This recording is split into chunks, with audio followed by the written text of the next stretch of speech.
عورتوں کی ہمیشہ بڑی خواہش ہوتی ہے کہ مرد اس کے جسم کی 3 چیزیں منہ میں ڈال کر چوستا رہے۔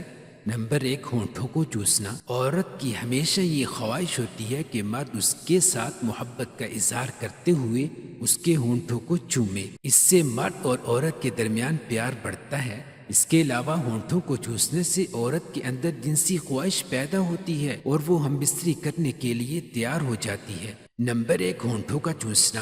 ہم بستری کے درمیان عورت کو جنسی لحاظ سے گرم کرنے کے لیے ہونٹوں اور گردن کو چومنا اور چوسنا ضروری ہے، کیونکہ عورت اگر گرم نہ ہو تو اس کو ہم بستری کے دوران مزہ نہیں آتا۔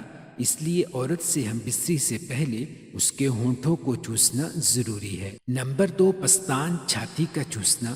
عورت کے پستان چھاتی اس کی خوبصورتی کی سب سے بڑی چیز ہے۔ عورت کے پستان چھاتی اس کے حساس حصوں میں سے ایک حصہ ہوتا ہے۔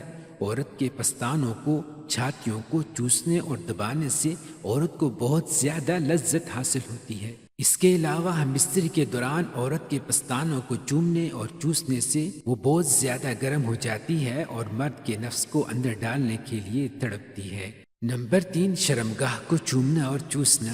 عورت کی شرمگاہ کو چومنے اور چوسنے سے عورت مچل جاتی ہے، عورت کی شہوت بڑھتی ہے، عورت بہت زیادہ گرم ہو جاتی ہے اور ہم بستری کے دوران مرد کے نفس کو اپنے اندر کھینچ کر ڈال دیتی ہے اور مرد کو بہت زیادہ ٹائمنگ کو لذت دیتی ہے، جس سے مرد بھرپور لطف اندوز ہو کر اپنی جنسی خواہش اور بھوک کو مٹاتا ہے۔